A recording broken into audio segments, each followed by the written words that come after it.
Subscribe करें हमारे YouTube channel को और बेल आइकन को प्रेस करें हमारे लेटेस्ट वीडियोस को देखने के लिए।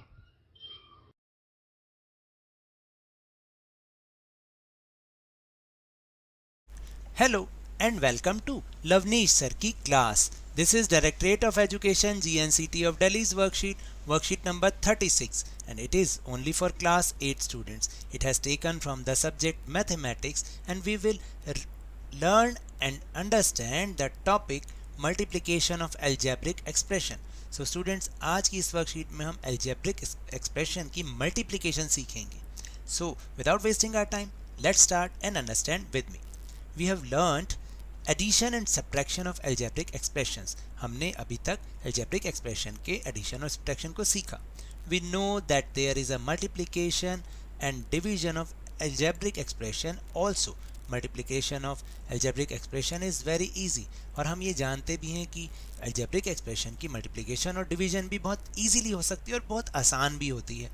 Any amount either constant or variable, we can easily multiply them. यानी चाहे वो वेरिएबल हो या कांस्टेंट हो, हम उसकी मल्टीप्लिकेशन इजीली कर लेते हैं. फॉर एग्जांपल, थोड़ा सा जल्दी देखिएगा क्योंकि हमने बाकी सारे क्वेश्चन अभी लाइव भी देखने हैं. I went to the market, bought 10 pens and cost of pen 1 pen is rupees p. Then the price of 10 pens would be 10 multiply by t is equal to 10p. देखिए 10 rupees का 10 pen खरीदे, 1 pen जो है p rupees का था, तो कितना हो गया? 10p हो गया. If the number of children in a row is m and there is total n rows, then the total number of children will be m multiplied by n is equal to mn children. Then a taxi traveled distance of x kilometer and its fare y rupee per kilometer. Then the total fare क्या होगा? आप fare को और kilometre को multiply करेंगे तो x multiplied by y is equal to xy rupees. My mother's age is 3 times from m age, that means my age. Then my mother's age will be, अगर मैं अपनी एज को suppose करूँ r years है, then the age of the mother कितना होगा? 3 multiplied by r, that is 3r years. फिर उसके बाद है the area of a triangle with base b centimeter and height h centimeter will be 1 by 2 multiplied by b multiplied by h. अब जब हम इन तीनों को मल्टीप्लाई करेंगे तो आंसर क्या होगा? 1 by 2 bh square centimeter. Then if the width of rectangle is 4 centimeter less than the length of the same rectangle, then the area of the rectangle will be, देखिए हमें यहाँ पर लेंथ नहीं पता रेक्टेंगल की, तो हम उसको एक्ज्यूम कर लेते हैं. Let the length of rectangle be L centimetre. Then breadth कितनी हो जाएगी? ब्रेथ हमें पता है क्योंकि वो लेंथ से 4 सेंटीमीटर लेस है, तो L माइनस 4 हो जाएगा. तो एरिया भी हमें पता है कितना होता है रेक्टेंगल का, लेंथ इंटू ब्रेथ होता है, तो L multiply by L minus 4. अब इसको मल्टीप्लाई कैसे करें? L को L से भी करेंगे और L को 4 से भी करेंगे. तो L को L से किया, L square minus 4L centimetre square. Then यहाँ पर बता भी रखा है कि multiply by multiplying L and L को, जब हम L को L से मल्टीप्लाई करते हैं तो we get L square, and multiplying L and minus 4 we get minus 4L. इस तरह से हम मल्टीप्लाई करते हैं. Then question 1, that means example 1. We went for a picnic, हम पिकनिक के लिए गए. We had bought p kilogram apples at the rate of rupees t per kilogram. तो अब देखिए p किलो एप्पल लिए और कितने रुपए के थे? वो t रुपीज़ के थे. If the shopkeeper had reduced the rate by 6 per kg, we should have bought 2 kgs of apples more than t kg in same rupees. तो अब ये देखिए रिलेशन बनाना है हमें. What did we pay for the apple initially? हमें कितना Apple के लिए पे करना पड़ता, और what did we pay for second case, यानी पहले केस में कितना करना पड़ता और दूसरे केस में. तो इनिशियली जो अमाउंट टू बी पेड कितना होता? p multiply by t. Then the we got new algebraic expression. क्या हो जाएगा एक्सप्रेशन? वो p minus 6 multiply by t plus 2. तो अब हम इसको मल्टीप्लाई कैसे करेंगे? देखिएगा, p को t से भी करना है और p को 2 से भी करना है. आज आप इतना ही समझ लीजिए इसमें कि हम मल्टीप्लाई करते कैसे हैं. तो पहले p को इन दोनों टर्म से मल्टीप्लाई करना पड़ेगा, फिर 6 को t से भी करना पड़ेगा और 6 को 2 से भी करना पड़ेगा. इससे इस तरह से हम मल्टीप्लाई करते हैं. तो p को t से किया pt, और फिर p को 2 से मल्टीप्लाई किया 2p आया, प्लस 2p आया, -6 को t से किया -6t आएगा मल्टीप्लाई करने के बाद, -6 को प्लस 2 से मल्टीप्लाई किया -12 आएगा, 6 2 12 होते हैं। इस तरह से ये न्यू अलजेब्रिक एक्सप्रेशन बन जाएगा। Then question 2, the width of a cuboid is 3 centimetre less than its length, length नहीं पता उससे, लेकिन 3 सेंटीमीटर कम उसकी विड्थ है और हाइट जो है 5 सेंटीमीटर लेस है। Then its length find the volume of cuboid. तो देखिए अब हमें लेंथ तो पता ही नहीं, तो हम उसको कुछ भी मान लेते हैं। तो let the length of cuboid is L centimetre, then the breadth of cuboid will be L-3 and height will be L-5। और हमें फॉर्मूला पता है वॉल्यूम कैसे निकालते हैं, length into breadth into height, ये तीनों को आपने मल्टीप्लाई कर देना है इस वैल्यूज़ को रख के। अब इसको सॉल्व कैसे करना है, पहले हम इसको सॉल्व करेंगे। L को L से भी मल्टीप्लाई और L को 3 से भी मल्टीप्लाई। जब L को L से किया L² आया और L को -3 से किया -3L आया, और दूसरे ब्रैकेट को एज इट इज़ लिखना है। फिर L² को L से भी करना है और L को 5 से भी मल्टीप्लाई करना है। फिर 3L को L से और 3L को 5 से भी मल्टीप्लाई करना है। Then we get the answer L³ -5L² -3L² plus 3 5 15 होते हैं ना, तो 15L बन जाएगा। तो अब इसको आगे भी सॉल्व कर सकते हैं, इसको तो हम कुछ भी नहीं कर सकते, एज इट इज़ लिख दो। लेकिन माइनस, ये दोनों सेम टर्म है, लाइक टर्म है, -5L² -3L², इनको माइनस माइनस प्लस होता है लेकिन साइन माइनस का आता है, 8L² plus 15L cubic centimetre, ये आंसर होगा। तो चलिए अब टाइम है प्रैक्टिस का। Take out your maths notebook, अपनी मैथ्स की नोटबुक निकाल लीजिए और देखिए जो सबसे पहला क्वेश्चन है वो है 9 ब्रैकेट y+1 ब्रैकेट x+2, यानी 9 y+1 ब्रैकेट x+2।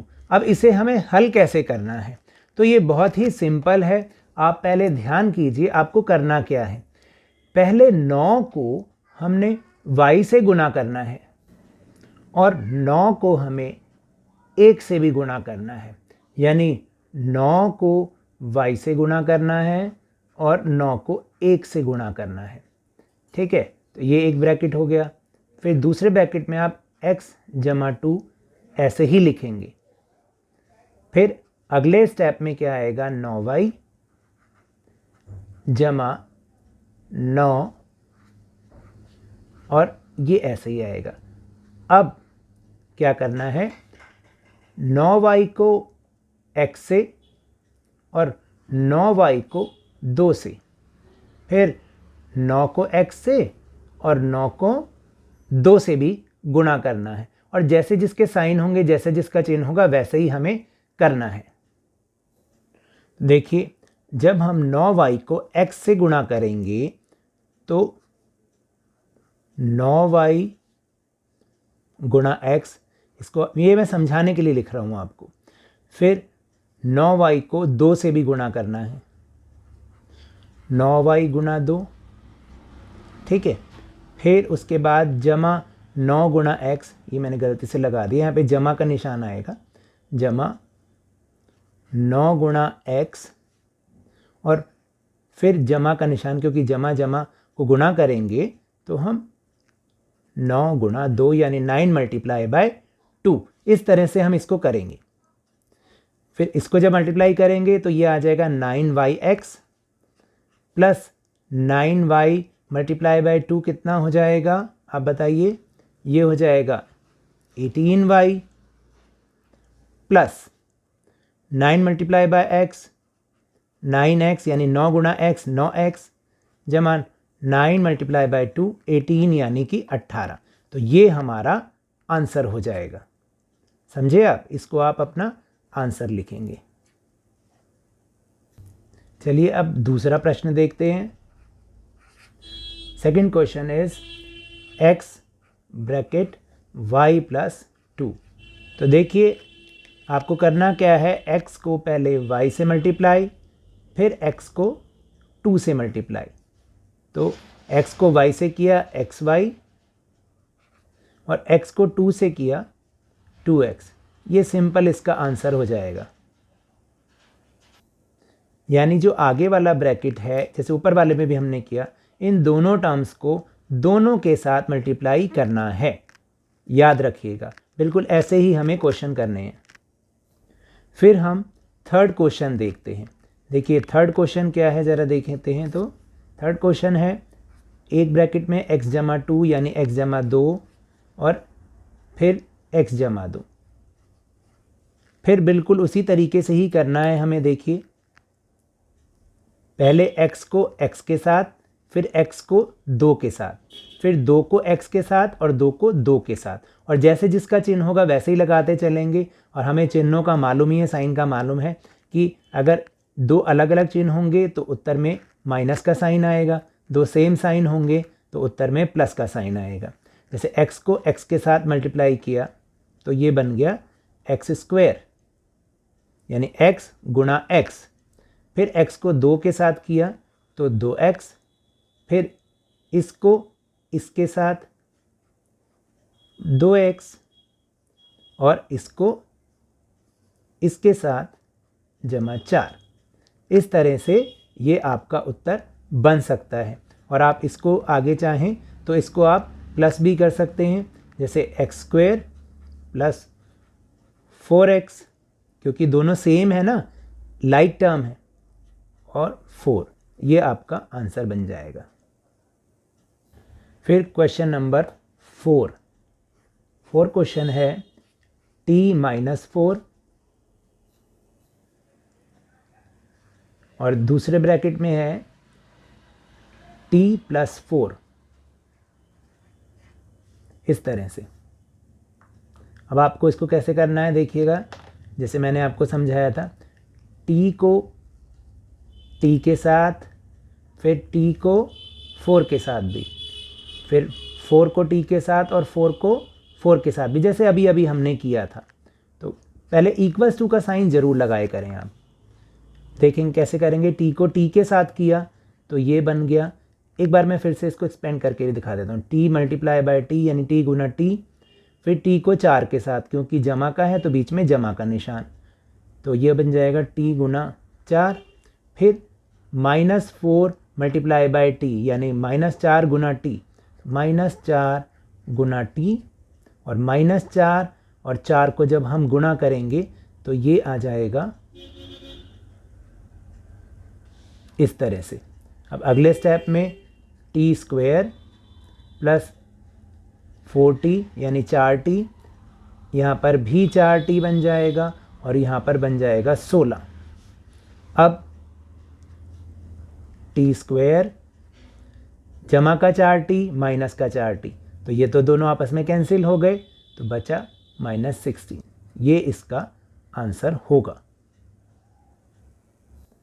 फिर हम जगह का इस्तेमाल करते हैं ज़रा, यहाँ पर हम नेक्स्ट क्वेश्चन कर सकते हैं। देन क्वेश्चन नंबर 5 ये है p जमा 10 p plus 10 p plus 1 p जमा 1। अब इसको हमें करना है, तो देखिए इसको फिर दोबारा से p को p के साथ किया तो p स्क्वायर, फिर p को 1 के साथ किया जमा का p, फिर जमा का 10 को जमा के p के साथ किया तो ये बन गया 10p, और 10 को 1 के साथ गुणा किया तो आया 10। अब p स्क्वायर जमा p और 10p कितना हो गया, p और 10p यानी 11p प्लस 10, ये आपका आंसर हो गया। अब नेक्स्ट क्वेश्चन पे चलते हैं। नेक्स्ट क्वेश्चन है 6 नंबर क्वेश्चन।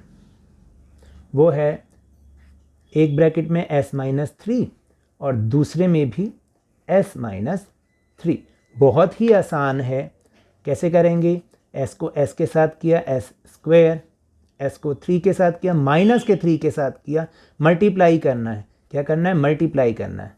तो ये बन जाएगा -3s, फिर माइनस के 3 को s के साथ किया, फिर -3 को s के साथ किया, फिर दोबारा से -3s और -3 को -3 के साथ मल्टीप्लाई किया, यानी -3 को -3 के साथ जब हम गुणा करेंगे तो ये आएगा, क्या आएगा बताइए, तो ये बनेगा -9 इस तरह से। अब अगले स्टेप में आप इसको हल कीजिए, सॉल्व कीजिएगा। S square minus 3s minus minus क्या होता है, प्लस होता है, लेकिन साइन माइनस का ही रहता है। Minus 6s minus 9, this is your answer. यही आपका आंसर है। फिर आगे थोड़ी सी और जगह बचाएंगे, यहाँ पे 7वां प्रश्न करेंगे, 7th क्वेश्चन करेंगे। 7th क्वेश्चन क्या है, जल्दी से बताइए, लिखिए उसको, राइट डाउन कीजिए।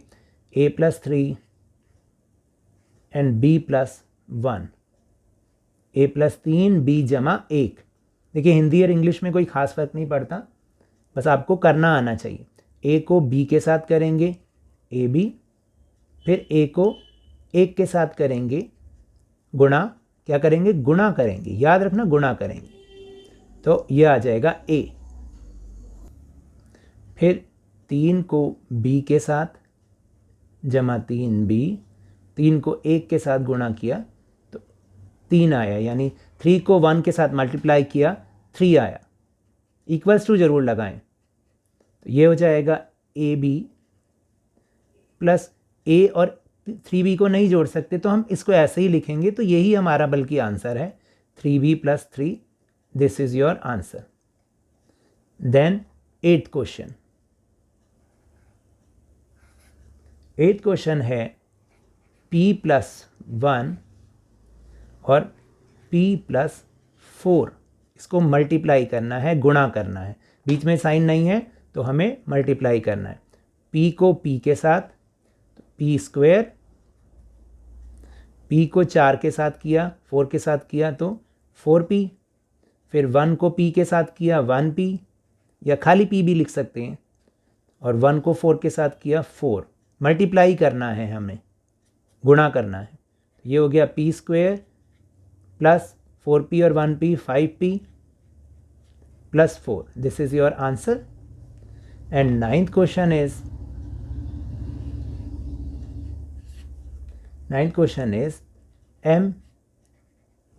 m+2 n+1। जैसे हमने सबसे पहले किया था बिल्कुल वैसे ही करना है। पहले हमें इसको सॉल्व करना है, m को m के साथ और m को 2 के साथ। ये हुआ हमारा m² जमा 2m, एक ब्रैकेट बन गया। दूसरे में इसको हमें ऐसे ही लिखना है। अब m को इसके साथ भी करना है और m को इसके साथ भी करना है, फिर 2m को इसके साथ और 2m को इसके साथ भी, तो m² n प्लस m² गुणा 1 m² ही आएगा। फिर 2m को n के साथ किया तो 2mn आ गया, 2mn, और 2m को 1 के साथ किया तो 2m आ गया। फिर हम आगे करेंगे। आगे इसको हम कैसे कर सकते हैं, क्या हम इसको आगे और सॉल्व कर सकते हैं? हम इसको सॉल्व नहीं कर सकते, तो यही हमारा आंसर है। So now that's all for this worksheet. अगर मेरे इस तरह समझाने से आपको थोड़ा सा भी समझ में आया हो तो इस चैनल को ज़्यादा से ज़्यादा सब्सक्राइब कीजिए, लाइक कीजिए और बहुत ज़्यादा शेयर भी कीजिए। और हम मेरे साथ इसी तरह आसानी से वर्कशीट को समझते रहिए, लेकिन ध्यान और मन लगाकर पूरी मेहनत और लगन के साथ ऑनलाइन ही सही पढ़ते जरूर रहिए।